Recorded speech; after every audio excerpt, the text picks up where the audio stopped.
1992년 2월 12일 한 남성이 야쿠자들에게 붙잡혀 대화를 나누고 있다. 붙잡힌 남성은 만 19세의 비교적 어린 남성이었다. 이 남성이 야쿠자들에게 붙잡힌 이유는 인근 필리핀 업소의 호스티스 여성을 강제로 끌고 가 자신이 살고 있는 아파트에 이틀 동안 감금하고 성폭행 및 폭행 등을 가했는데 도망쳐 나온 호스티스 여성이 이를 업소 사장에게 알렸고, 업소 사장은 지역 업소를 관리하는 야쿠자들에게 이 사실에 대해 알렸다. 야쿠자들은 매우 격분하여 남성에게 200만 넨을 가져오지 않으면 뒷일은 상상에 맡기겠다고 말한 후 남성을 풀어준다. 하지만 남성은 200만 엔이 없었고, 이에 놀랍게도 강도를 저질러 돈을 충당하기 위한 계획을 세운다. 매우 비정상적인 사고를 하는 사람인 것이다. 이 남성의 이름은 세키 테루이코. 이 남성은 훗날 일본에서 발생한 희대의 흉악 사건 중 한 가지 사건인 이치카와 일가족 살해 사건의 범인이다. 세키 테루이코. 세키 테루이코는 1973년 1월 30일 이치카와 시내에서 이남중 장남으로 태어난다. 그의 외할아버지는 장어를 가공, 판매하는 주식회사 세키오시 상사를 운영하는 사업가였다. 이 회사는 나름 유명하고 큰 회사였다. 테루이코의 아버지는 외할아버지의 회사에서 일하는 셀러리맨이었는데 사업주의 장녀가 이 남자와 사랑에 빠져 사장의 사위가 되어버렸다. 외할아버지는 초기부터 이 결혼을 매우 심각하게 반대하였다고 전해진다. 이유는 그의 아버지의 인상이 매우 좋지 않았기 때문이었다고 한다. 하지만 자식 이기는 부모가 없듯 결국 결혼을 승낙하게 된다. 그의 외할아버지는 테루이코의 아버지에게 회사를 맡겼는데 그의 아버지는 회사의 매출을 이용하여 사치품을 사고 다른 여성들을 만나고 도박을 하는 등 방탕한 생활을 이어간다. 이후 사채에까지 손을 대게 된다. 사채에 손을 댄 그의 아버지는 사채업자와 연관된 야쿠자들에게 쫓기며 집으로 돌아오면 가정폭력을 하는 등 매우 좋지 못한 아버지였다. 가족들은 아버지의 가정폭력에 주말에는 외할아버지 집으로 피신하는 등의 삶을 산 것으로 알려져 있다. 외할아버지는 테루이코의 아버지는 매우 싫어하였지만 손주 테루이코는 매우 예뻐하고 잘 대해주었다고 전해진다. 하지만 아버지의 DNA를 거의 모두 물려받은 테루이코는 이후 외할아버지에게도 매우 큰 피해를 주게 된다. 풍비박산. 1982년 12월 19일 어느 날 갑자기 그의 어머니는 테루이코와 동생을 긴급하게 외할아버지의 집으로 피신시킨다. 이유는 아버지의 사채빚이 이제 더 이상 감당할 수 없을 정도가 되어 집으로 채권자 및 야쿠자들이 몰려오게 된다는 것이었다. 이에 어머니와 함께 외할아버지 집으로 피신하지만 채권자들은 결국 외할아버지 집으로도 찾아오게 된다. 결국 그 빚은 그의 외할아버지가 갚게 되었고 그가 일군 사업은 하룻밤 사이 도산할 위기에 처해진다. 이에 외할아버지는 절망하여 자신의 아내와 강으로 투신하지만 긴급하게 구조되어 미수에 그치기는 한다. 이때 그의 외할아버지는 그의 어머니, 아버지 그리고 손주들과 절연을 선언한다. 이후 그의 어머니, 동생과 함께 도쿄도 카츠시카에 위치한 아파트로 이사하게 되고 그는 전학을 가게 된다. 1983년 3월 그의 어머니는 아버지와 이혼하고 아이들의 친권자가 되었다. 아이들을 건사하기 위해 그의 어머니는 증권정보회사 경리로 취업하여 늦게까지 일하며 아이들을 돌보았다고 한다. 진따에서 대장까지.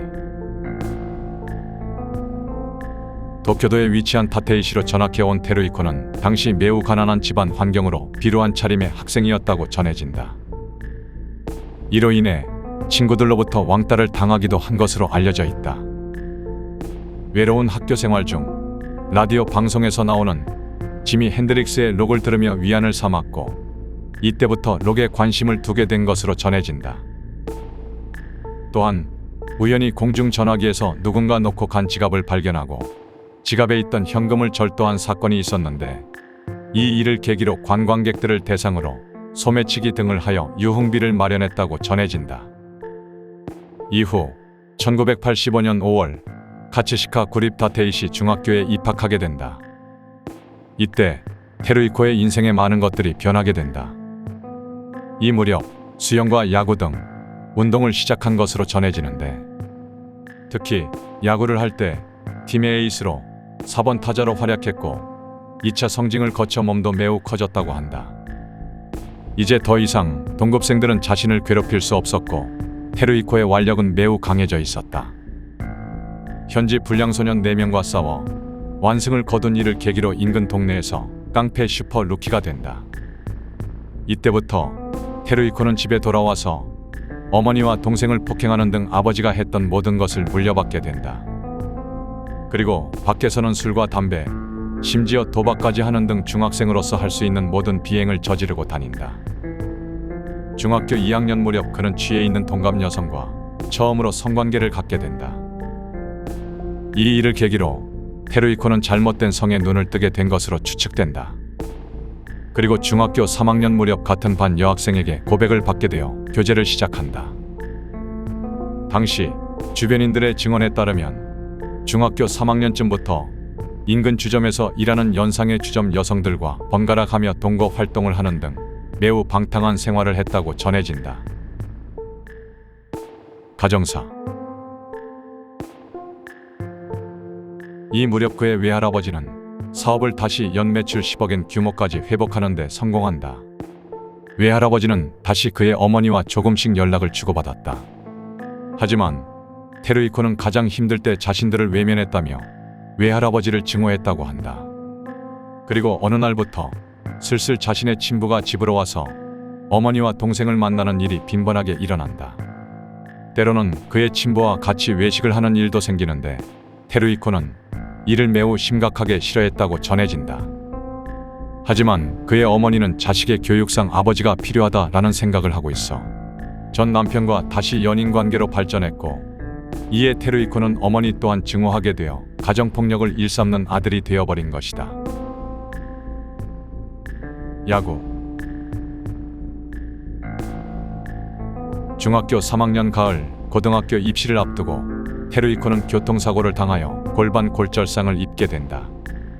그리하여 야구부 에이스였음에도 야구 명문 고등학교 입시에 실패하게 된다.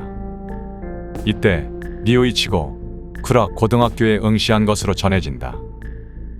결국 그는 1988년 4월 외할아버지의 경제적 지원에 힘입어 호리코시 고등학교에 입학한다.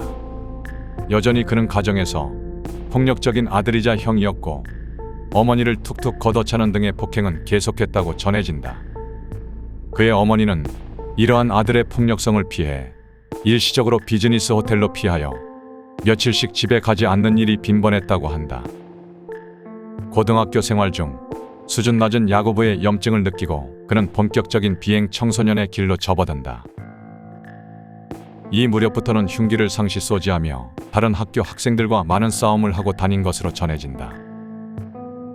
결국 1989년 5월 그는 퇴학을 당하게 된다.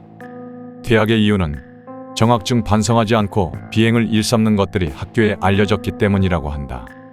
그의 어머니는 퇴학당한 테루이코를 다른 학교에 어떻게든 복학시키려고 시도하였으나 결국 실패하게 된다. 자퇴 이후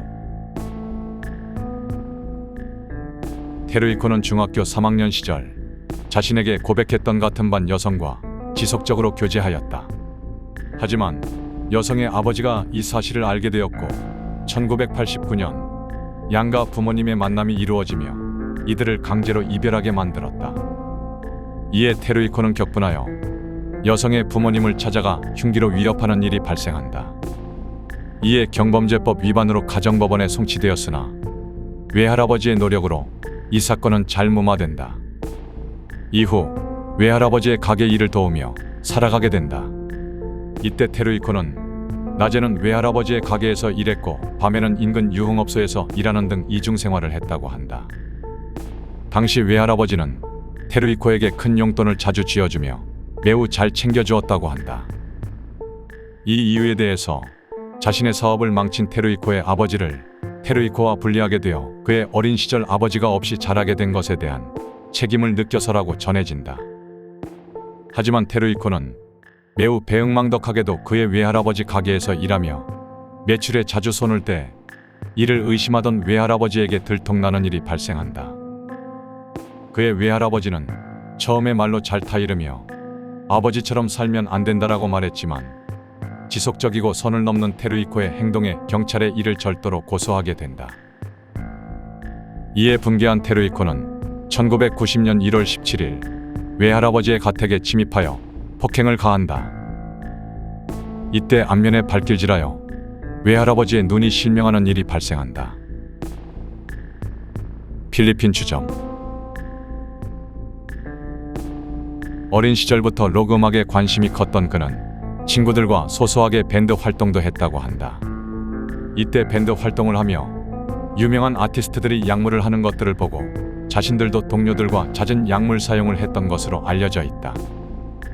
이러한 생활을 하던 중 1990년 9월 자신의 오토바이를 몰고 달리던 중 교통사고를 일으켜 갈비뼈 8개가 골절되는 중상을 입게 된다.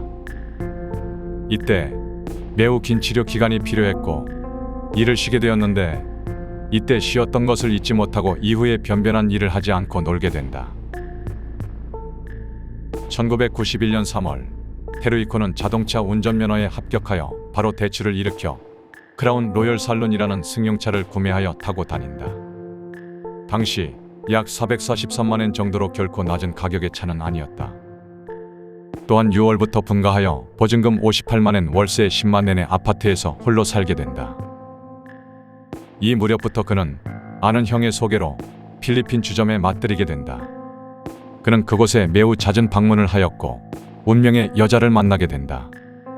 그리고 모든 비극은 이곳에서 그녀들을 만나면서 시작되었을지도 모르겠다. 운명의 여성.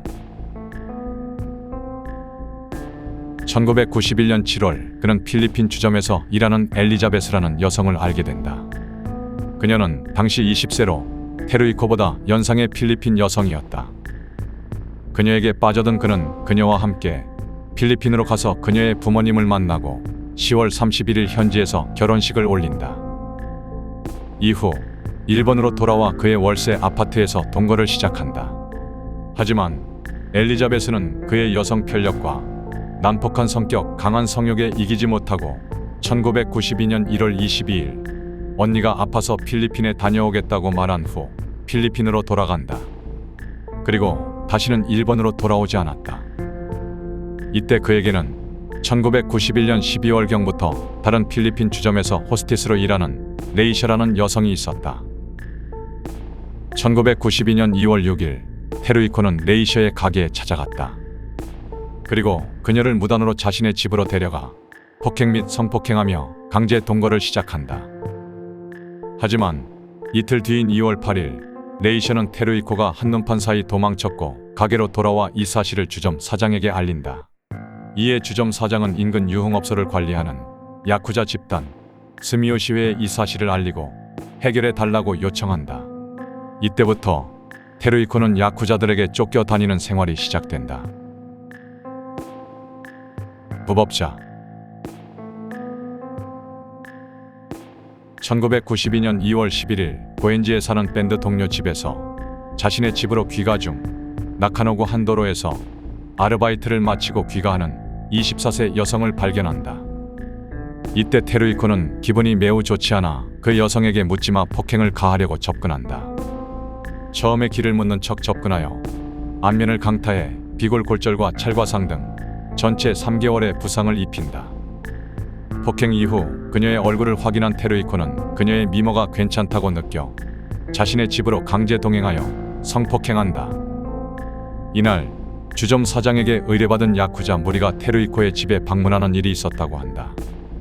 하지만 테루이코는 자신의 자가용을 타고 도망쳐 야쿠자들을 따돌렸다고 한다. 1992년 2월 12일 테루이코는 심야까지 공부하다 샤프심을 사기 위해 자전거를 이용해 외출한 고등학생 소녀를 발견한다. 그는 일부러 이 자전거를 승용차로 타격하여 사고를 일으키고 그 소녀를 병원으로 데려가 치료해 주겠다고 자신의 승용차에 동승시킨다. 이후 실제로 병원에 데려가 그녀를 치료한 후 집에 데려다 주겠다며 자신의 집으로 데려가 흉기로 위협을 가한 후 2차례 성폭행한다. 이때 흉기로 여성의 뺨에 상처를 입히기도 했다고 한다. 그리고 그녀의 지갑 등에서 학생증의 주소와 학교 등을 확인하고 신고하지 못하도록 협박한 후 그 여성을 풀어준다. 하지만 여성이 집으로 돌아간 후 얼마 지나지 않아 그를 찾던 야쿠자들이 그의 집으로 찾아왔고 그는 야쿠자들에게 이끌려간 것이다. 이후 야쿠자들은 필리핀 여성을 강제로 이끌고 나가 폭행한 것에 200만 엔의 금액을 요구했고 테루이코는 돈이 없어 강도를 계획하게 된 것이다. 강도. 테루이코는 돈을 마련하기 위해 도로에서 다른 차량에게 시비하고 차량의 운전자를 폭행, 협박, 상해하는 등 2건의 강도 상해 범죄를 저지른다. 하지만 그는 변변한 돈을 구할 수 없었다. 이에 200만 엔을 구할 수 없다고 판단한 테루이코는 다른 강도를 저지를 계획을 세운다. 그 계획은 다름 아닌 자신이 병원에 데려다준 후 성폭행했던 고등학생의 집에 찾아가 강도 행각을 벌일 계획이었다. 1992년 2월 29일 3월 1일 약 2회 그는 현장 답사에 들어간다. CCTV의 위치 등과 주소에 적힌 아파트 동호수를 확인하고 집 앞에 붙어있는 문패 등을 확인한다. 그는 1992년 3월 5일 범행을 실행하게 된다. 3월 5일 그는 공중전화를 이용하여 5에서 6차례 소녀의 집에 전화를 걸어 인기척을 확인한다. 하지만 아무도 전화를 받지 않았고 그는 소녀의 집으로 찾아가 손잡이를 돌려보았다. 의외로 잠기지 않아 있었고 그는 문을 살짝 열어보고 닫는다. 이후 30분간 인기척을 다시 살핀 후 집으로 침입한다. 하지만 방 안에는 소녀의 할머니가 잠들어 있었고 테루이코는 집안의 현금 등을 찾아 탐색 활동을 시작한다. 이에 잠에서 깬 소녀의 할머니를 협박하여 금품 등을 내놓으라고 윽박지른다. 할머니는 만엔 8장을 건네며 이것을 가지고 돌아가라고 말하였지만 테루이코는 자신이 화장실에 다녀올 동안 통장을 찾아놓으라며 소리친다. 화장실에 다녀온 그는 할머니가 전화기를 들고 어딘가에 전화를 시도하는 것을 포착 그 행동을 저지하였고 할머니는 그에게 짐을 뱉으며 저항한다. 이에 그는 할머니를 살해한다. 교살이었다고 전해진다. 이후 집으로 돌아온 소녀와 소녀의 어머니를 협박하고 어머니를 살해하고 소녀를 다시 성폭행한다. 이후 소녀의 동생이 유치원에서 돌아와 유치원 선생님과 함께 집 앞으로 왔는데 소녀를 협박하여 여동생을 집으로 데려오도록 했다.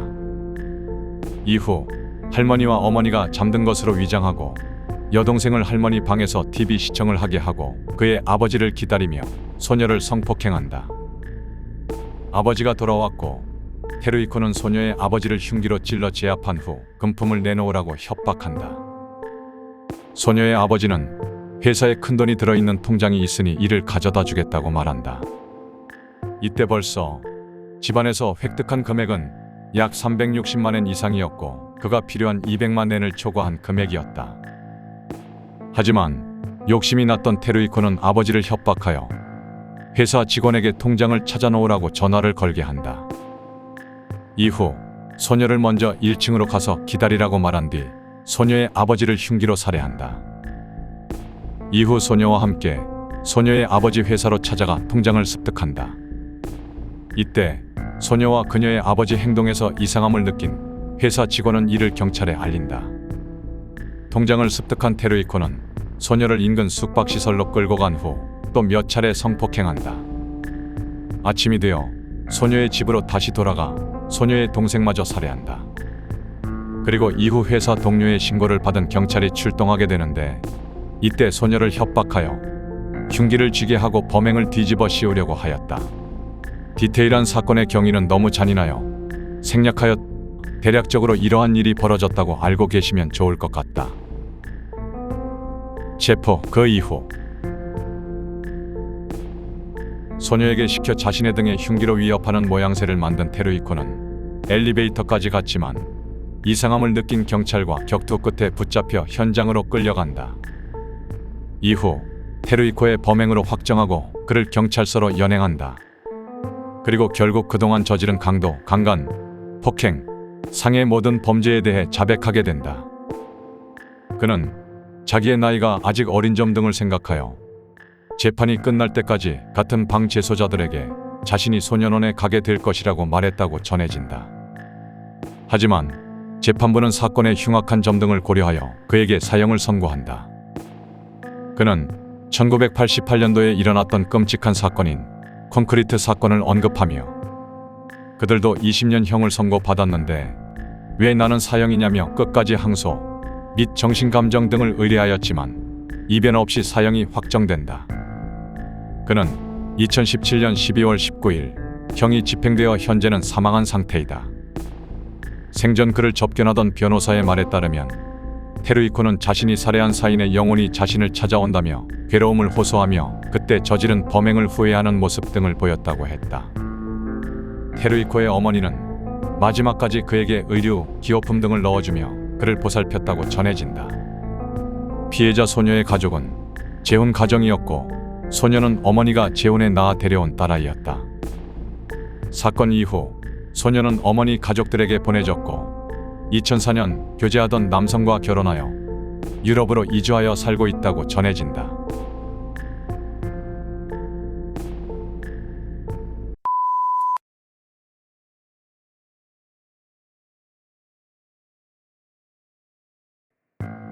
(2009년 8월 6일) 경찰은 주차장에 미상의 차량이 장기적으로 주차되어 있다는 신고를 받았다. 이 신고는 단순히 장기 주차로 인한 불편을 호소하는 민원이 아니었고 차량 안에 남성으로 보이는 사람이 있다는 점이 문제였다. 경찰은 곧바로 출동해 차량을 확인했다. 차량 안에는 연탄을 피운 흔적이 있었고 남성은 이미 숨진 상태였다. 숨진 남성은 41세로 부유한 집안의 아들로 프라모델 조립가로 활동하던 사람이었다. 부검 결과 그의 몸에서는 알코올 성분과 사망 원인으로 추정되는 일산화탄소 중독이 발견되었다. 하지만 경찰은 이 사건을 단순한 극단적 선택으로 보지 않았다. 이유는 피해자의 손에 연탄을 만진 흔적이 전혀 없었고 차량 안에서 차 키가 발견되지 않았으며 결정적으로 이 남성은 운전면허가 없었던 점 등이 있었다. 경찰은 렌터카의 명의를 조사하였고 키시마 카나에라는 여성을 특정했다. 또한 최근 있었던 일산화탄소 중독 사건과의 연관성도 조사했다. 2009년 2월 4일 오우메시에서 53세 남성이 일산화탄소 중독으로 사망한 사건과 2009년 8월 15일 지바현에서 80세 남성이 자택에서 연탄을 피워 일산화탄소 중독으로 사망한 사건이 있었다. 경찰 조사 결과 키시마 카나에라는 여성은 이들 모두와 연관이 있었다. 다름 아닌 연인 관계로 말이다. 더욱 충격적인 사실은 키시마가 이미 2009년 9월 25일 혼인빙자 사기 사건으로 체포된 사람이었다는 점이다. 당시 많은 남성으로부터 혼인을 빙자해 금전을 편취한 사기로 입건된 여성이었다. 2010년 2월 22일 키시마는 3건의 살인 사건 혐의로 재입건되었다. 더욱 충격적인 사실은 키시마 카나에의 겉모습이었다. 고도 비만 체형과 평범 이하의 외모를 가진 여성이 다수의 남성을 대상으로 이른바 꽃뱀 사기를 친 것에 많은 사람들이 놀랐다. 도대체 왜, 어떻게 이런 일이 벌어졌는지 키시마 카나에를 알아보도록 하자. 키시마 카나에. 키시마 카나에는 1974년 11월 27일 홋카이도 동부에 위치한 나카시베 지초에서 사형제 중 장녀로 태어났다. 가족은 키시마가 초등학교에 갈 무렵 인근의 베카이처로 이사하게 된다. 베카이처는 도쿄의 2배가량 면적을 가졌지만 인구는 1만 명 정도로 매우 인구 밀도가 낮은 지역이다. 하지만 그곳에는 소가 12만 마리가 있다고 하니 소의 도시라고 생각하면 될 것 같다. 그의 아버지는 행정서사로 근무하는 나름 엘리트였고 어머니는 피아노 강사로 일했다고 한다. 그녀의 집 근처에서는 항상 피아노 연주 소리를 들을 수 있었다고 한다. 이러한 가정을 주변 이웃들은 부러워했던 것으로 전해진다. 알려진 바에 따르면 키시마의 가정 환경은 나름 유복하고 경제적으로 어려운 집안은 아니었다. 하지만 그녀의 초등학교 시절 지인들에 따르면 그녀는 그 시절부터 도벽이 있었다고 한다. 이로 인해 그녀의 아버지는 그녀를 타이르기도 하고 혼내기도 하며 계도에 나섰지만 키시마의 도벽은 개선되지 않은 것으로 전해진다. 또한 키시마는 허언증이 심했으며 돈에 비정상적으로 집착하고 이를 위해 거짓말하는 것에 죄책감을 전혀 느끼지 않는 것처럼 보였다고 한다. 중학교 시절 키시마는 대략 상위권 성적을 유지하는 평범한 학생이었다. 하지만 도벽과 허언증은 날이 갈수록 심해졌다. 키시마는 항상 돈을 많이 가지고 다녔고 빈번하게 택시를 타거나 친구들과 놀 때 친구들의 돈을 대신 내주곤 했다. 하지만 그의 부모님은 키시마에게 그렇게 풍족한 용돈을 준 일이 없었다. 이에 관련하여 키시마는 당시 원조교제를 했다는 증언들도 있었는데 중학교 3학년 시절 나카시베치의 주차장에서 중년의 남성과 발견된 일이 있었다고 한다. 첫 경험. 키시마 카나에는 고등학교 시절 40대의 대머리 남성과 교제를 했다. 친구에게 요즘 만나는 남성이라고 사진을 보여줬는데 그 사진이 40대로 추정되는 대머리 남성이었다고 한다. 이 남성과 키시마는 여타 다른 원조 만남을 하는 남성과는 달랐던 것으로 추측되는데 키시마는 이 남성의 지시로 남성의 지인의 집에서 통장과 인감을 절도하는데 협력한 일로 공범으로 체포되었다. 하지만 당시 키시마의 아버지가 피해자에게 곧바로 돈을 변제하며 사과한 점과 키시마가 미성년자였던 점 등이 참작되어 보호관찰 처분으로 사건은 종결된다. 시작. 키시마는 고등학교를 졸업하고 동양대학 경제학부에 입학하기 위해 상경한다. 하지만 키시마는 곧바로 대학을 중퇴하고 풍속점 등에서 일한다. 이때 자신에 대해 말하길 매우 좋은 기술을 가지고 있어 남성들이 자신을 벗어날 수 없게 만들었다고 한다. 매우 많은 남성의 마음을 기술로 사로잡아 그들에게 금전적 지원을 얻어내는 데 성공한다. 키시마는 돈에 대한 집착과 주변 사람들에게 과시하기 좋아하는 성격을 가지고 있었다. 이를 충족시키기 위해 풍속점 일을 하는 와중에도 절도 등을 함께 저질러 수차례 경찰에 기소되기도 했다. 이후 인터넷이 발달하며 인터넷 사기도 치게 된다. 이에 2003년 인터넷 경매 사기죄로 체포되어 징역 2년, 집행유예 5년을 선고받았다. 이 사건은 키시마의 아버지도 알고 있었고 그는 이 일을 매우 신경 쓰고 있었다. 그러던 2005년 키시마가 사기죄로 재판을 받던 와중이었을 것으로 추측되는데 아버지는 차를 몰고 극단적인 선택을 하게 된다. 이때 물에 빠진 키시마의 아버지 차량을 조사하던 중 용도를 알 수 없는 연탄이 발견되었다는 이야기도 있다. 이를 두고 키시마의 아버지도 키시마가 살해한 것이 아니냐는 의견도 있지만 증거가 없기에 이는 추측성 의견으로 남는다. 꽃뱀. 2000년대 초 키시마는 인터넷에서 적극적으로 활동을 시작한다.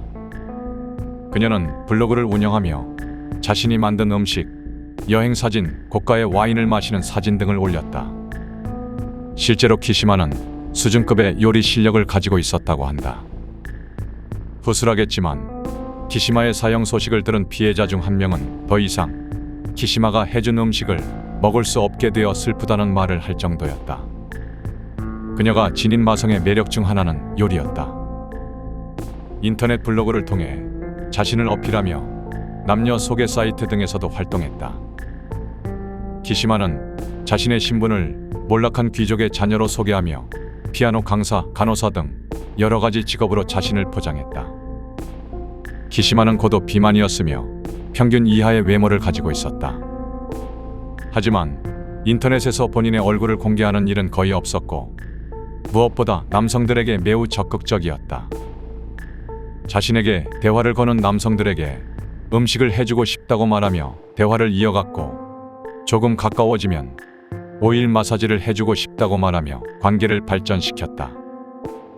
남성들이 넘어오면 바로 관계를 가진 후 당신의 아이를 낳고 싶다고 말하며 결혼할 의사를 은연중에 전달했다. 자신에게 관심을 두지 않는 남성에게는 접근하지 않았고 자신에게 조금이라도 호의를 보이는 남성에게는 매우 적극적으로 다가가 관계를 유지했다. 그녀는 매우 뛰어난 요리 솜씨와 귀여운 목소리를 가지고 있다고 전해진다. 이와 더불어 어린 시절부터 풍속점에서 갈고 닦은 능력을 이용하여 뒤떨어지는 외모를 커버하며 남성들에게 마성의 매력을 뿜었다고 전해진다. 이때 피해자들의 대다수가 여성 경험이 매우 적은 독거 남성들이었다고 전해진다. 이렇게 키시마에게 금전과 목숨까지 빼앗긴 남성은 대략 6명으로 추정된다.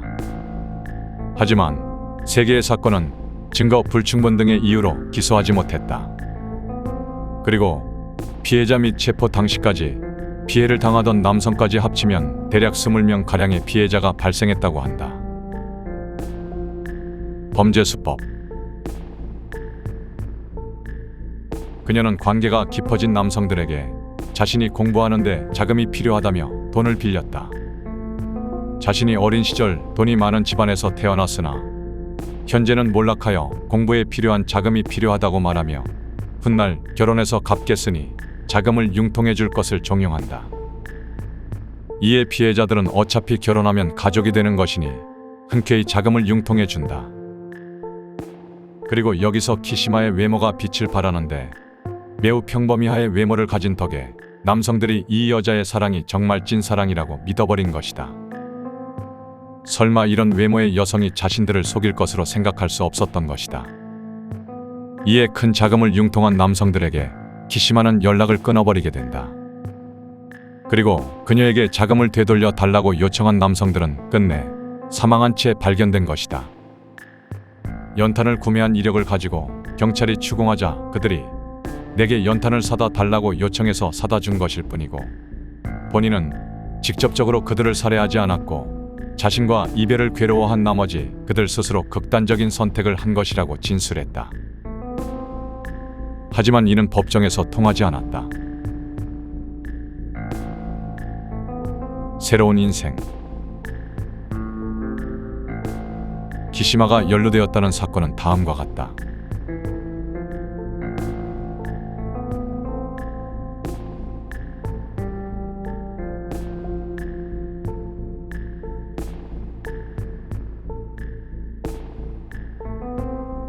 이러한 사건들로 인해 2007년도부터 2009년도까지 약 1억 엔을 편취했다.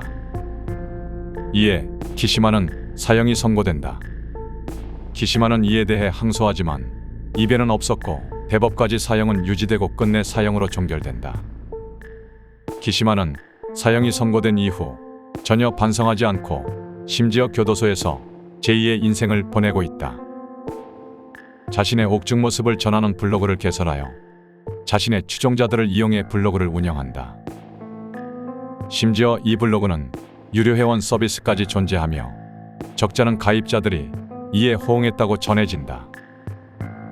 여러분이 믿으실지 모르겠으나 이 여자의 추종자들이 상당히 많다. 주간지 등에 자신에 대한 내용을 기고하며 자신의 일대기를 책으로 출판하는 등의 활동을 하고 있다고 전해진다. 또한 사형수 신분으로 옥중 결혼식까지 했다고 전해지는데 그 횟수가 무려 3번이나 된다. 첫 번째 결혼은 2013년 무렵부터 편지를 주고받았던 도쿄의 부동산 회사에 근무하는 60대 남성이었다. 이 남성은 아내와는 사별한 상태였고 키시마와 비슷한 또래의 자녀들이 있었다. 이 남성과 약 10회 정도 편지를 주고받은 후 키시마는 이 남성과 옥중 결혼식을 올렸다. 키시마는 결혼한 남성에게 결혼 후 주일에 면회를 올 것을 요구했지만 남성은 일 때문에 어렵다며 이를 거절했다. 이후 이 남성이 음주운전 교통사고를 일으켜 병원에 입원하자 자주 면회 오지 않는 이 첫 번째 남편과 이혼해버렸다. 이후 이혼 후 100일이 지나야 하는 법률상 기간이 지나자마자 체포 전부터 알고 지내던 남성과 옥중 재혼을 한다. 여기서 또 충격적인 일이 벌어지는데 첫 번째 남편이 키시마를 입양해 전 남편이 아버지가 되어버린 것이다. 정신이 아득해지는 상황이지만 어쨌든 키시마는 세 번째 결혼을 하게 된다. 두 번째 남편과도 이혼한 키시마는 2018년 1월 세 번째 결혼을 한다. 이후 이 남자의 정체가 2019년 4월 공개되었는데 무려 주간 신조라는 언론사의 편집을 담당하는 직원이었다. 그 언론사에서 편집장 다음 2인자 정도 위치라고 전해진다. 40대 초반의 이 남성은 키시마의 유언 수기를 담당하고 있었는데 그를 취재하던 중 빠져들어 결혼하게 되었다고 한다. 실제로 이 남성이 신문사와 진행한 인터뷰 내용도 있다. 키시마가 자서전과 블로그를 통해 공개한 그녀의 매력은 다음과 같다. 테크닉.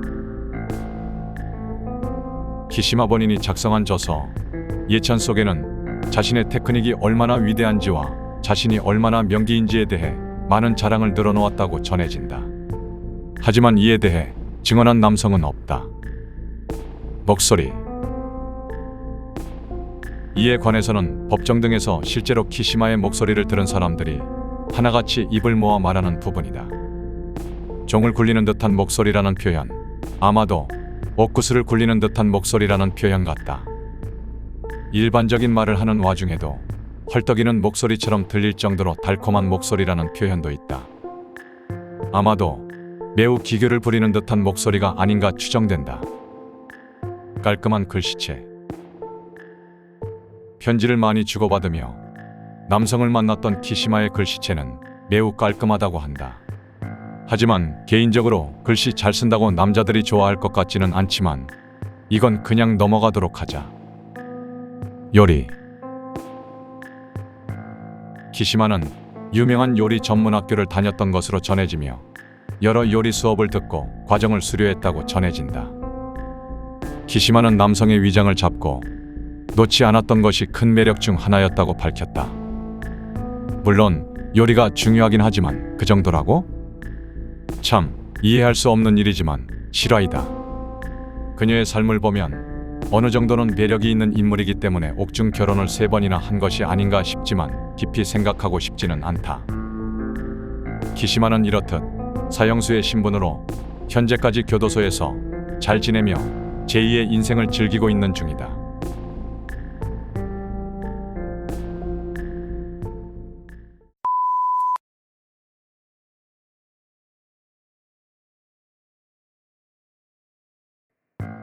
(1994년 3월 3일) 일본 후쿠오카 구마모토현 규슈 자동차도로의 타마나 주차장에 청소 용역을 하던 여성이 매우 놀라며 비명을 질렀다. 쓰레기통을 비우던 중 쓰레기 더미 안에서 사람의 것으로 보이는 왼팔이 발견되었기 때문이다. 이것을 시작으로 같은 날 후쿠오카 야마몬군 야마가와 주차장에서 사람의 것으로 보이는 오른팔과 쓰레기 더미 안에 있는 가방에서 왼쪽 팔목이 발견되었다. 이어 다음 날인 3월 4일 후쿠오카 구마모토역 안에 위치한 동전 물품 보관함 안에서 검은 비닐봉지에 쌓인 사람의 것으로 추정되는 복부가 도려내진 몸통도 발견되었다. 경찰은 이 시신들의 DNA를 분석하였고 모두 동일인의 것임을 파악했다. 하지만 피해자의 소지품 등이 발견되지 않았고 신체적 특징도 특정할 만한 것이 없어 피해자의 신원을 바로 찾아내기 어려웠다. 하지만 경찰은 한 가지 단서를 포착했다. 피해자의 왼쪽 손목을 감싸고 있던 전단지에서 범인의 것으로 추정되는 지문이 발견된 것이다. 경찰은 곧바로 전단지의 출처 등을 수사하였고 해당 광고지가 특정 지역에 14,000부 인쇄되어 한정된 지역에만 배포된 전단지였다는 사실을 알게 되었다. 경찰은 그 인근 지역에 실종 신고 접수 기록을 조사하였고 실종자 가족을 탐문하기 시작했다. 그리고 결국 접수된 실종자 중 발견된 시신과 DNA가 일치하는 사람을 찾게 되었다. 피해자로 추측되는 실종자의 이름은 이와사키 마유미, 30세의 미용사로 후쿠오카시 주오구 텐진처의 비비토라는 미용실에서 헤어 디자이너로 근무하는 여성이었다. 경찰은 먼저 마유미의 행적을 조사하였고 마지막으로 만난 인물인 에다 후미코라는 38세 여성을 용의자로 특정하였다. 에다 후미코는 마유미의 직장 동료로 2월 27일 마유미를 만난 사실이 있었다.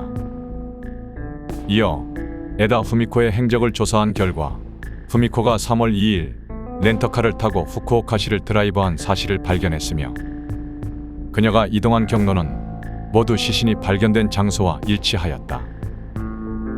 경찰은 후미코를 조사하였으나 후미코는 범행을 부인하였다.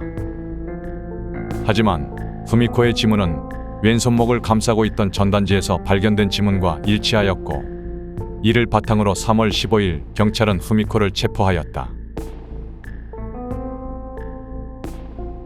에다 후미코. 후미코는 1978년 결혼하여 평범한 전업주부로 살았다. 그러던 1989년 후미코의 가족은 대출을 받아 새로운 집을 장만하였고 이 대출금을 갚기 위해 후미코는 후쿠오카 시내에서 일자리를 구해 일을 하기 시작했다. 그러던 중 지인의 소개로 미용실 비비토를 운영하는 카미메이카라는 헤어 전문 회사로 이직하게 되었다. 에다 후미코의 사건 진술. 후미코는 카미메이카에 취업한 후 카미메이카의 세무를 담당하는 직원 A씨와 매우 친해졌다. 둘은 서로에게 호감을 품었고 얼마 안가 불륜 관계로 발전하게 된다. 이 둘은 그들의 미래를 위해 아파트도 임대하여 그곳에서 시간을 보냈다고 한다. 후미코가 카미메이카에 취업한 1년 뒤 마유미가 미용실 비비토의 미용사로 취업하여 후미코와 함께 일하게 된다. 마유미는 매우 친절하고 싹싹한 성격으로 동료들에게 평판이 좋았으며 손님들에게도 인기가 많았다고 전해진다. 그러던 어느 날 후미코는 마유미와 자신과 불륜 관계에 있던 A씨가 미용실에서 친근하게 대화하는 것을 보았다고 한다. 마유미는 후미코보다 젊고 예뻤기에 후미코는 A씨를 마유미에게 빼앗길까 걱정하기 시작했다. 이때부터 후미코는 마유미를 질투하며 괴롭히기 시작하였다고 한다. 심지어 A씨는 후미코와 단둘이 시간을 보내고 있을 때에도 마유미에 대한 이야기를 자주 하였고 후미코의 질투심은 커져만 갔다고 한다. 후미코는 둘 사이가 이미 발전했다고 여기며 탐정사무소에 두 사람의 뒷조사를 의뢰하였다. 그러나 탐정사무소의 조사 결과 마유미와 A씨는 아무런 관계도 없었고 이 내용을 후미코에게 전달하였다. 하지만 후미코는 이를 믿을 수 없었고 본인이 직접 이들을 미행하기 시작했다고 한다. 또한 공중전화를 이용해 무언의 전화, 즉 괴롭히는 전화 등을 지속적으로 걸어 이들을 정신적으로도 괴롭혔다고 한다. 그러던 1994년 어느 날 A씨는 후미코에게 이별을 통보하였다. 후미코는 이 이별 통보의 원인이 마유미 때문이라고 생각하며 매우 격분하였다. 마유미 또한 평소 자신을 은근히 괴롭히는 후미코를 좋지 않게 생각하는 듯하였다고 한다. 1994년 2월 25일 마유미는 가게를 옮겨 다른 곳에 취업하겠다는 의사를 밝혔고 이직 관련 절차를 진행하기 위해 후미코와 이야기를 하던 중 둘 사이에 말싸움이 벌어지게 되었다고 한다. 이 말싸움으로 인해 후미코는 더욱 격분하게 되었다고 한다. 또한 불난 곳에 기름을 부어버리듯 2월 26일 A씨로부터 두 사람이 미래를 즐기던 아파트를 해약했다는 연락을 받게 되었다고 한다. 이에 후미코는 더욱더 격분하여 끝내 마유미를 살해할 계획을 세웠다고 전해진다. 2월 27일 오전 10시 15분경 후미코는 이직 절차에 대해 상의하자며 마유미를 카미메이카 사무실로 유인하였다. 이날은 일요일이었고 사무실에는 사람이 없었다. 곧 마유미가 사무실로 도착했고 둘은 또 다시 말다툼을 벌이게 되었다. 후미코의 감정은 극에 달했고 마유미의 목을 준비한 흉기로 여러 차례 찔러 살해하였다. 그리고 마유미를 잘라 여행 가방에 나누어 담고 사무실을 정리하였다. 오후 3시경 사무실을 빠져나와 자택으로 시신을 옮긴 후 혈흔을 정리하고 시신의 일부를 집 근처 쓰레기 집화장에 유기하였다. 그리고 3월 2일 시신을 후쿠오카 지역 여기저기에 나누어 유기하였다. 여기까지가 후미코가 진술한 내용이다. 하지만 일부에서는 이 사건에 후미코의 공범이 있었을 것이라는 주장이 나오기도 하였다. 그들이 주장하는 근거는 여성인 후미코 혼자 그 짧은 시간에 시신을 훼손하고 옮기는 것은 사실상 불가능하다고 생각했기 때문이다. 또한 실제로 공범으로 매우 의심되는 남성이 있었다. 하지만 경찰은 그 공범을 조사하지 못했다. 이유는 공범으로 추정되는 사람이 후미코가 체포된 이후 곧바로 극단적인 선택을 했기 때문이다. 뒤에 다루겠으나 공범 남성을 B라고 하겠다. 여기서부터는 새로운 등장인물들이 나오게 되며 지금까지 등장했던 A씨는 잊어버려야 한다. 또 다른 진실.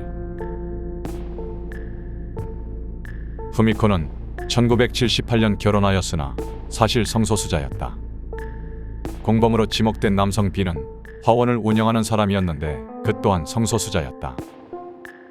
남성 B는 미용실 비비토의 단골이었고 미용실 점장과 단골과 점장 사이로 가깝게 지내다 결국 연인 관계로 발전하였다는 것이다. 또한 피해자 마유미 역시 성소수자였으며 가해자 후미코와 연인 관계였다는 것이다. 남성 B와 후미코는 같은 성소수자라는 공통점이 있었기 때문인지 모르겠으나 속마음까지 털어놓는 가까운 친구로 지냈다고 한다. 그러던 어느 날 마유미는 후미코에게 자신이 임신했다는 사실을 알리며 이별을 요구했다. 이에 후미코는 크게 격분하며 마유미를 임신하게 만든 상대방이 누구인지 조사하기 시작했다. 하지만 이를 조사한 후미코는 또다시 큰 충격을 받게 되었다고 한다. 마유미를 임신하게 만든 남성은 다름 아닌 남성 B의 연인 미용실 점장이었던 것이다. 후미코는 이 사실을 남성 B에게 알리고 이에 격분한 B씨와 후미코는 마유미를 살해하기로 계획하였다고 한다. 시신의 복부가 도려내진 것은 범인들이 마유미의 임신 사실에 격분하여 자궁을 도려낸 후 훼손하였기 때문이라고 전해진다. 이 공범설이 순식간에 덮어진 것은 남성 B씨의 극단적인 선택도 있었지만 사실 B씨의 집안의 입김이 강했기 때문이라는 추측이 있다. B씨의 아버지는 유명한 병원 원장으로 지역 정치인들과 매우 친밀한 관계를 유지하였고 그가 의도적으로 이 사건을 덮었다는 추측들이 있다. 이 가족은 이후 다른 흉악 사건들의 주범으로 일본 사회에 등장하게 된다. 사람들은 이 가족을 저주받은 가족이라고 부르기도 한다. 대표적으로 고베 연쇄살인 사건의 범인도 이 가족의 구성원이다. 처벌. 1994년 7월 1일 후쿠오카 지법에서 1차 공판이 열렸다. 후미코는 정당방위를 주장하였고 검찰은 17년을 구형하였다. 1995년 8월 25일 법원은 후미코에게 검찰의 구형에서 1년을 감형시킨 16년형을 선고한다. 이후 항소와 상고 모두 기각되었고 1999년 9월 3일 최종적으로 16년형이 확정되었다.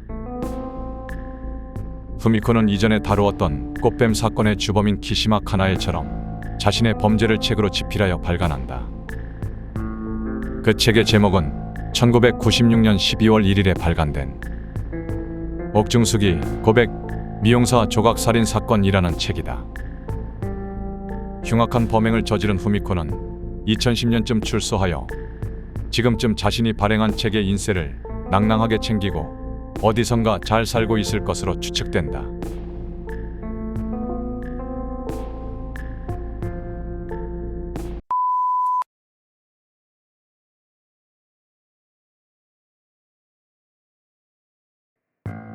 (2013년 12월 28일) 교토의 구급대로 한 여성이 다급하게 남편이 쓰러졌으니 출동해달라고 요청한다.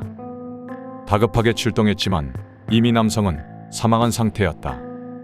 사망한 남성은 75세의 가케이 이사오 씨였다.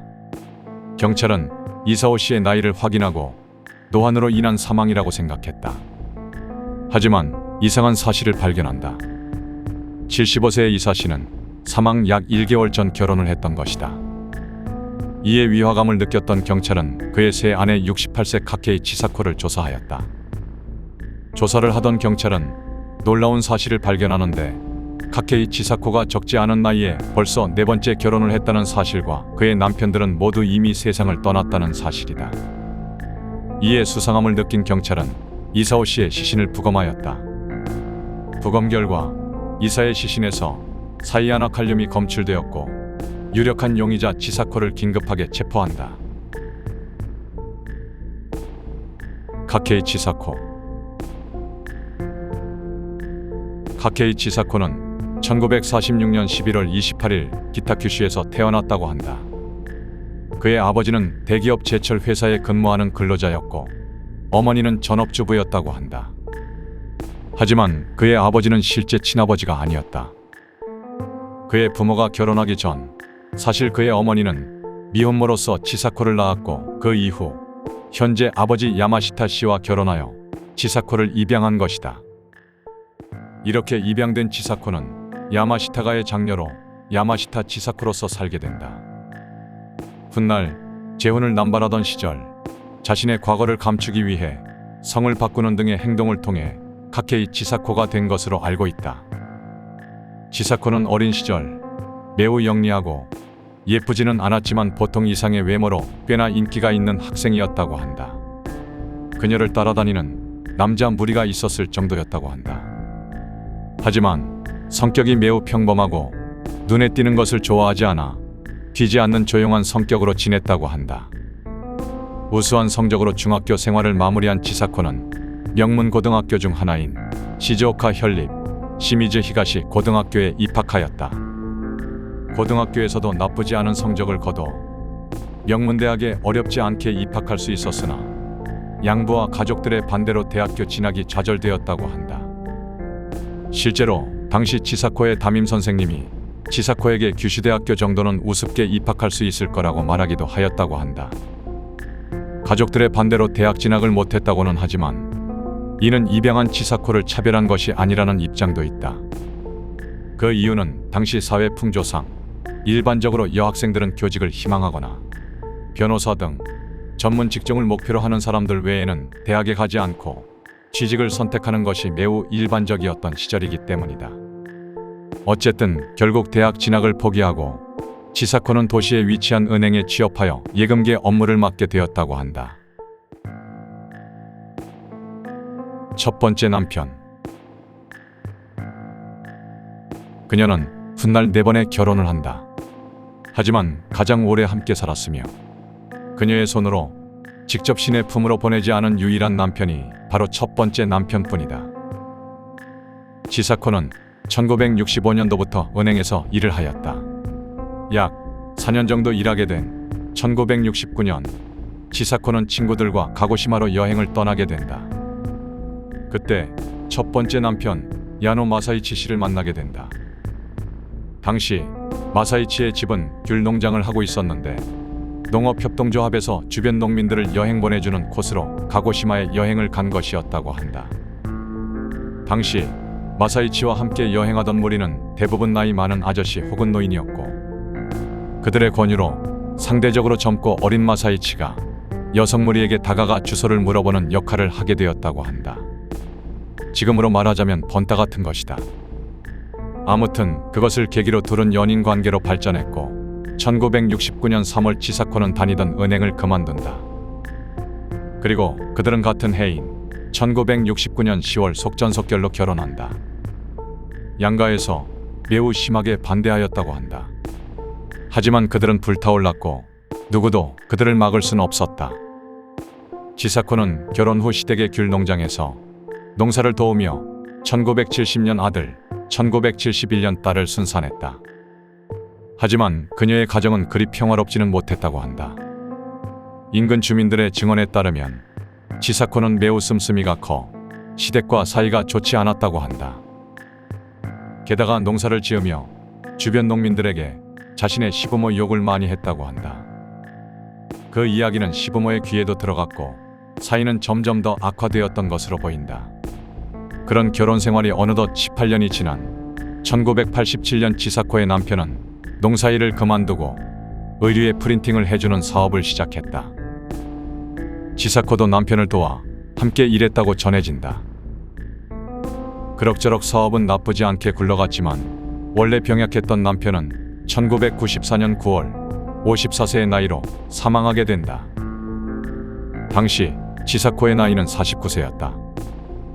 남편의 사망 전후 친척들에게 회사 운영자금조로 돈을 빌렸지만 남편의 사망보험금으로 빌린 돈을 청산하고 2001년까지 회사를 운영했으나 결국 폐업하게 된다. 훗날 알려졌지만 그녀는 남편이 사망하기 전인 1990년부터 매우 리스크가 큰 해외 선물 같은 투자를 지속했던 것으로 보인다. 초기 수백만 엔의 이익을 올리기도 하였으나 결국 리스크가 큰 투자를 거듭하다 파산했다는 이야기가 지배적이다. 그녀의 조건. 치사코는 남편이 병사하고 4년이 지난 1998년부터 결혼상담소에 등록한다.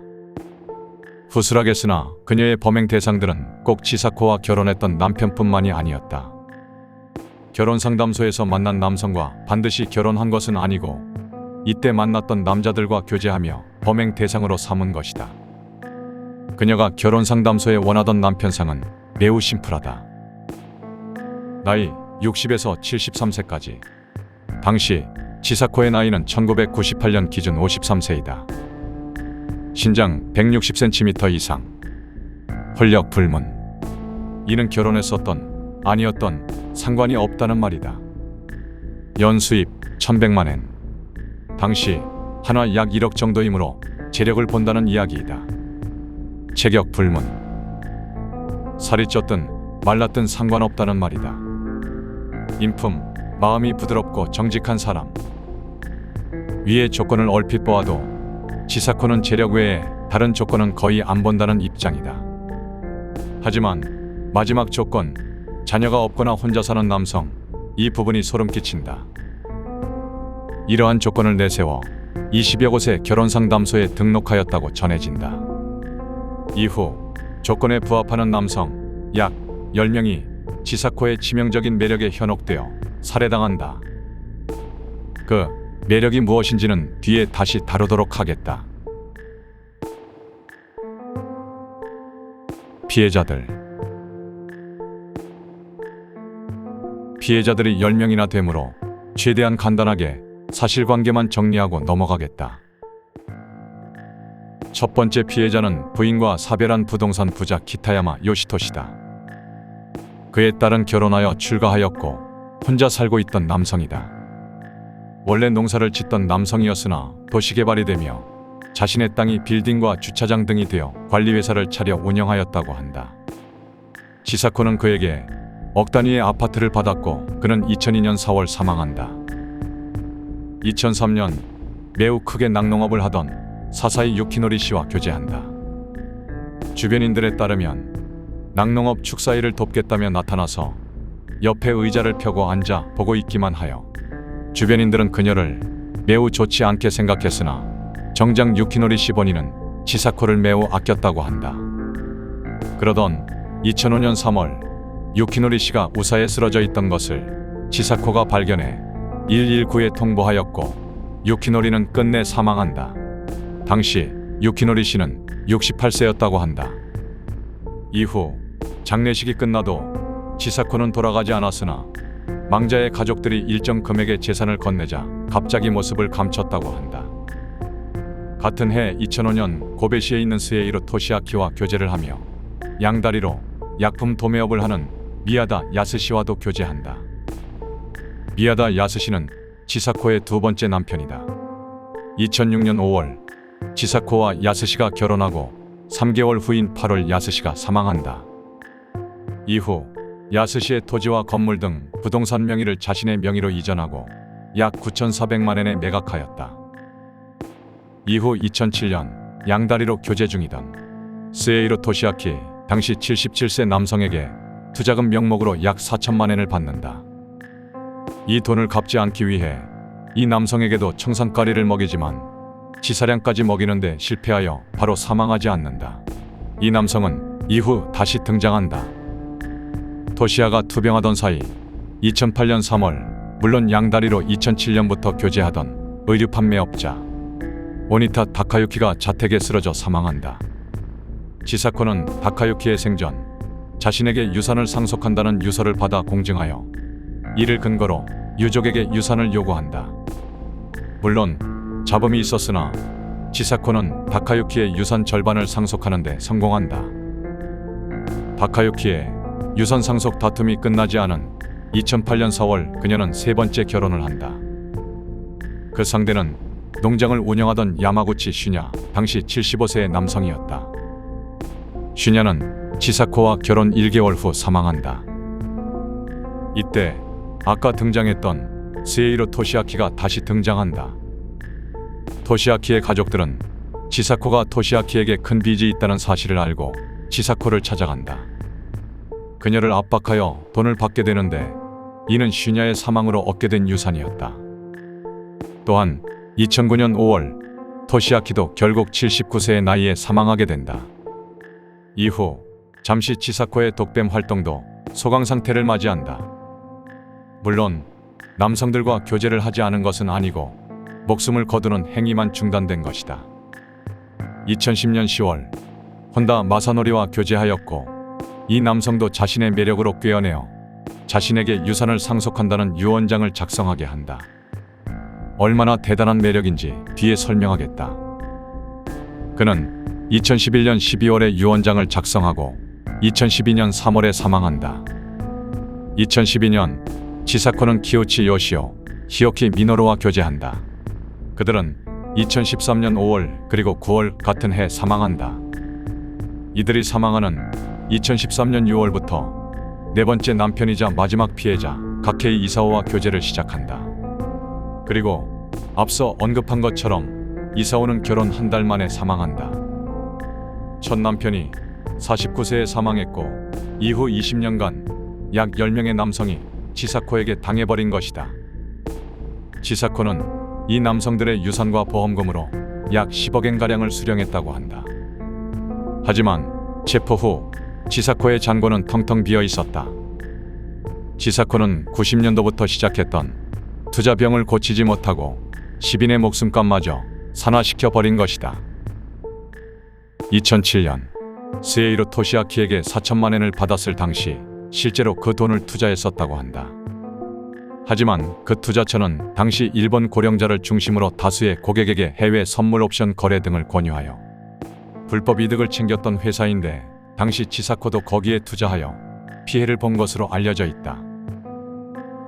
여기서 궁금한 것이 도대체 치사코는 어떤 매력을 가졌길래 노년의 남성들이 정신을 못 차리고 빠져들어 목숨을 잃게 된 것인지 알아볼 필요가 있다.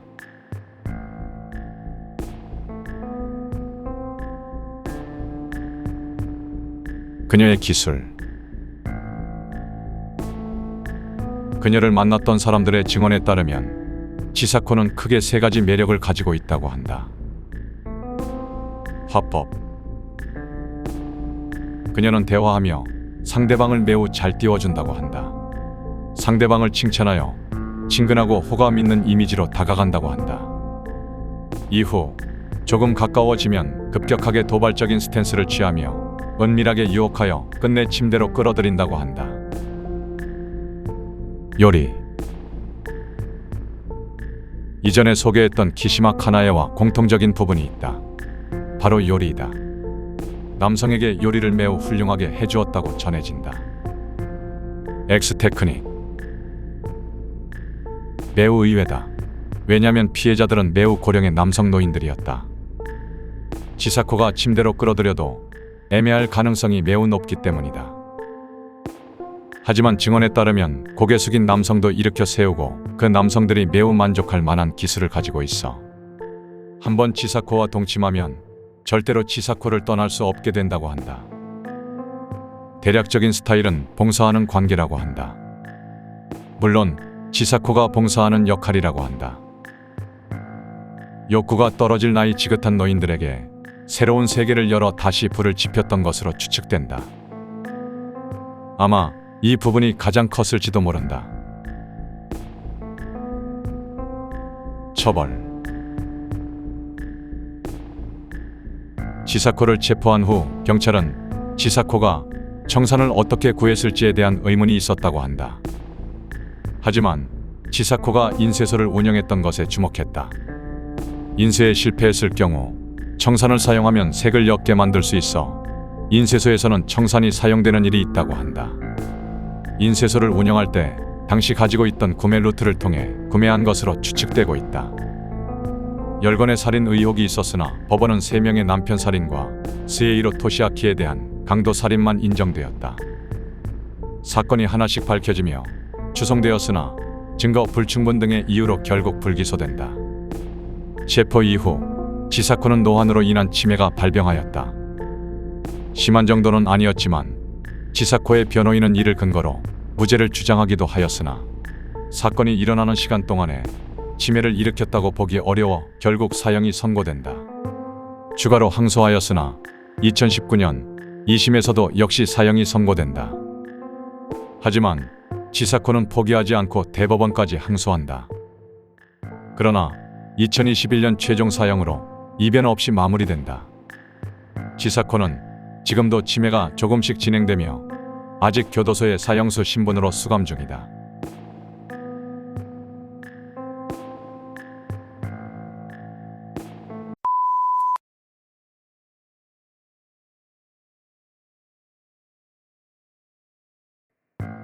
(1981년 6월 13일) 프랑스 파리 한 왜소한 아시아 남성이 택시를 잡아탄다. 이 남성은 매우 무겁고 큰 가방을 가지고 있었고 택시기사는 이를 도와 함께 택시에 실어준다. 택시기사의 도움을 받아 택시에 탑승한 남성은 파리에 위치한 블로뉴숲 공원으로 가달라고 말하였다. 보기보다 무거웠던 가방을 들어줬던 택시기사는 남성에게 가방에 시체라도 들어있냐라고 농담을 건네었다. 하지만 남성은 택시기사의 농담에 반응하지 않았다. 이후 남성의 요청대로 택시는 블로뉴숲 공원에 도착하였고 목적지에 도착한 남성은 가지고 있던 가방을 블로뉴숲에 있는 호수에 던지려고 하였다.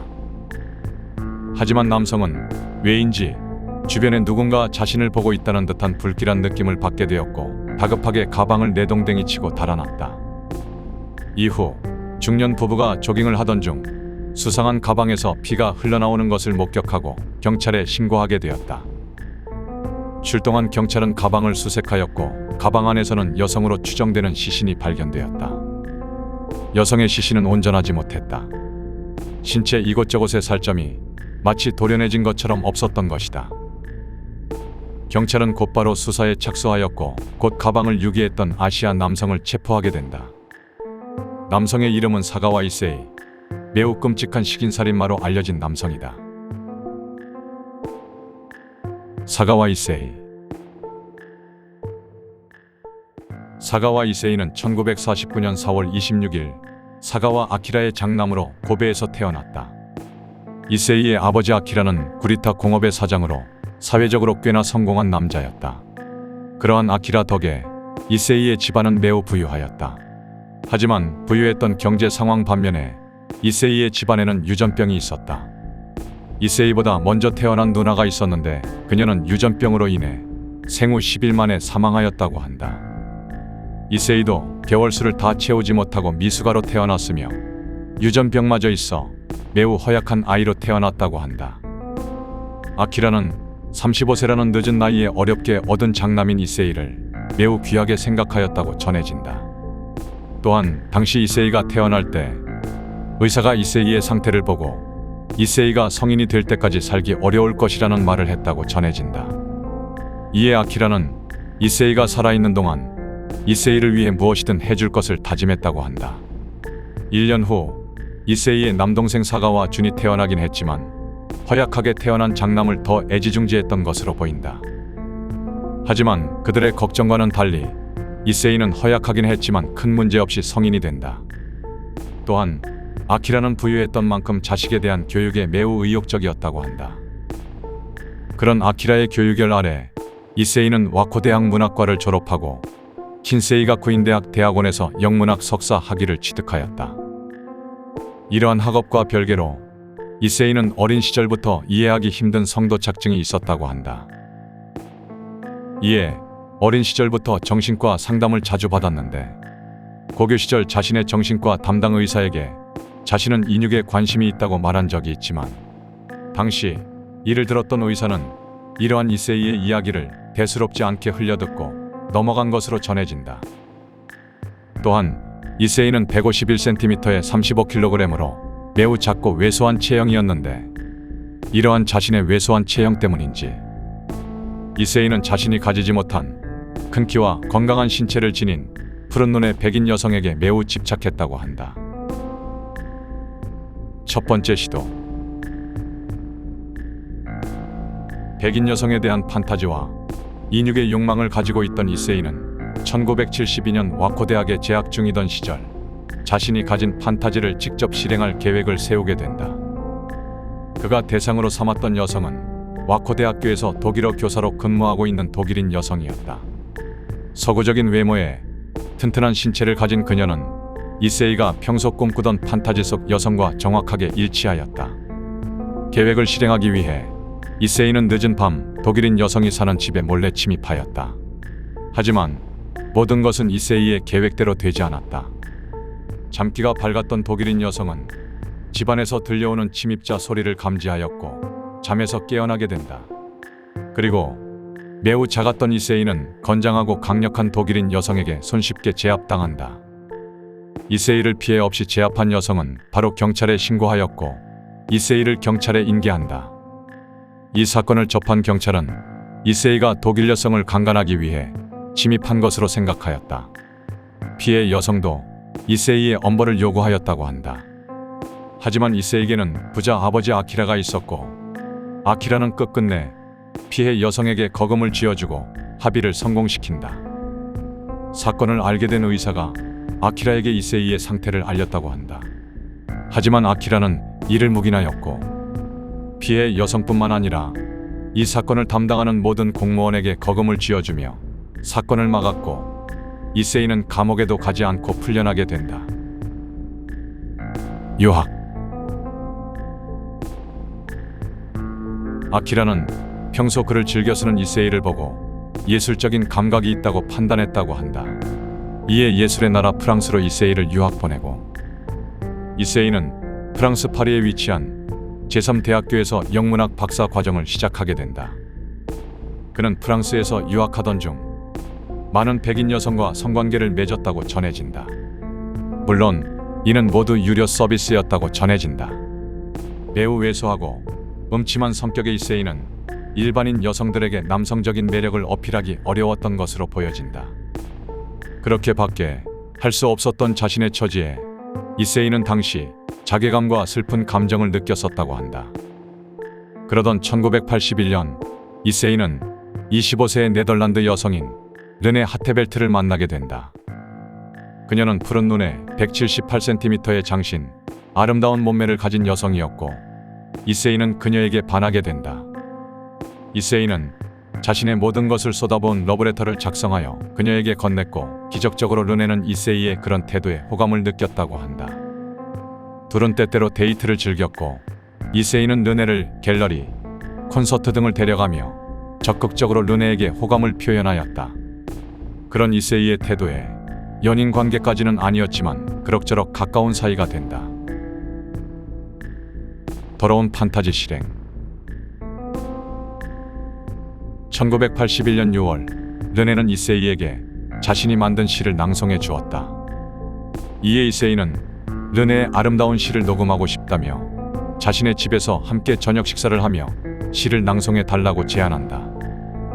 이 제안에 르네는 승낙하였고 6월 11일 이세이의 집에 저녁 식사를 하러 가게 된다. 이세이는 저녁을 먹으며 르네에게 사랑을 고백하며 자신과 성관계를 하자고 제안했지만 르네는 이를 거절하였다고 한다. 이후 르네는 이세이에게 시 낭송을 하게 된다. 하지만 이세이는 22 구경 라이플을 장전하여 르네의 뒷목에 겨누고 발사한다. 이세이는 쓰러진 르네에게 말을 걸어보았지만 르네는 당연히 대답하지 못했고 상태를 확인한 이후 이세이는 르네의 몸에서 흐르는 피를 닦아내었다고 전해진다. 그리고 르네가 거절했던 그 행위를 시작했다고 전해진다. 오랜 시간 그 행위를 저지른 이세이는 자신의 판타지를 이어가기 위해 르네의 둔부를 깨물었다고 한다. 하지만 생각보다 단단했고 이세이는 밖으로 나가 흉기를 구매하여 돌아왔다고 한다. 그리고 자세한 묘사는 생략하겠으나 이세이는 르네의 둔부를 시작으로 모든 부위를 조금씩 도려내어 르네를 먹었다고 한다. 능숙하게 도려낼 수 있었던 이유는 이전에 어떤 도축업자와 친하게 지내며 비동량으로 얻은 지식을 활용했기 때문이라고 한다. 이후 그 상태의 르네에게 다시 한번 그녀가 거절했던 그 행위를 했다고 한다.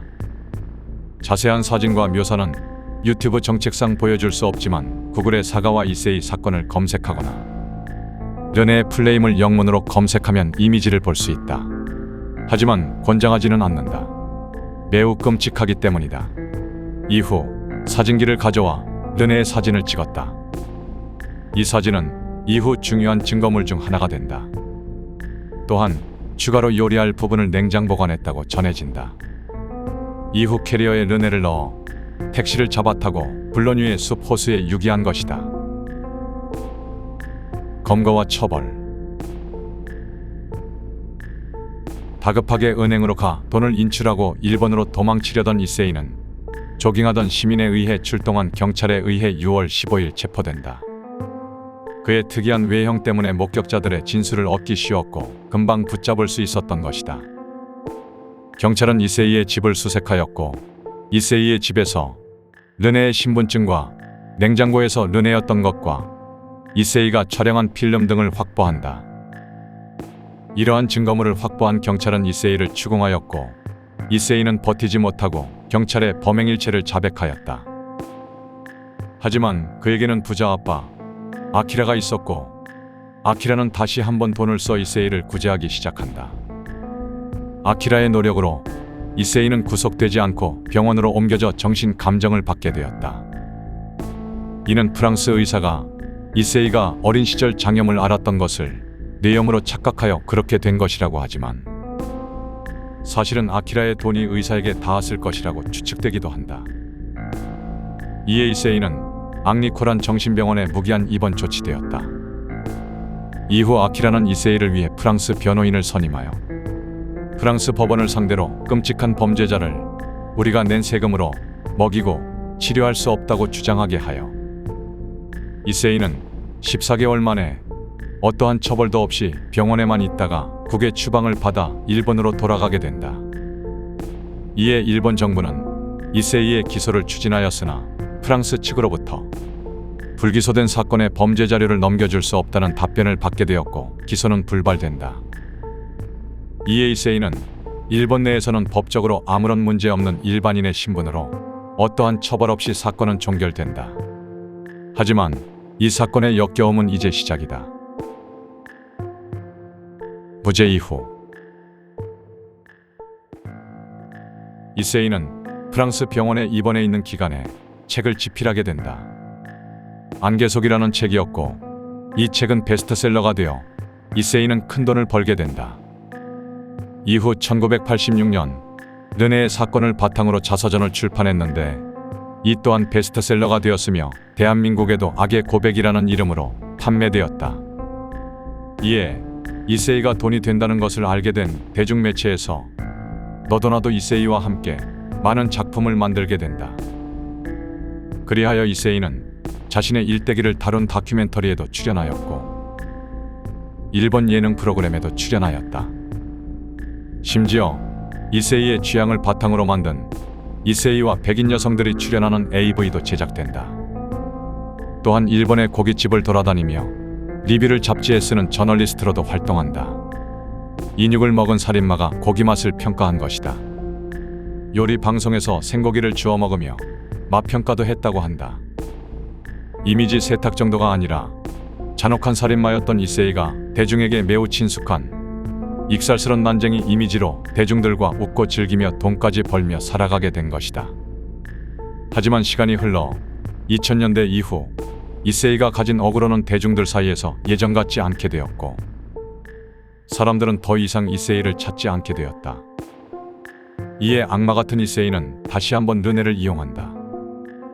그 잔혹하고 끔찍했던 자신이 저지른 사건을 만화로 그려 팔아먹기 시작한 것이다.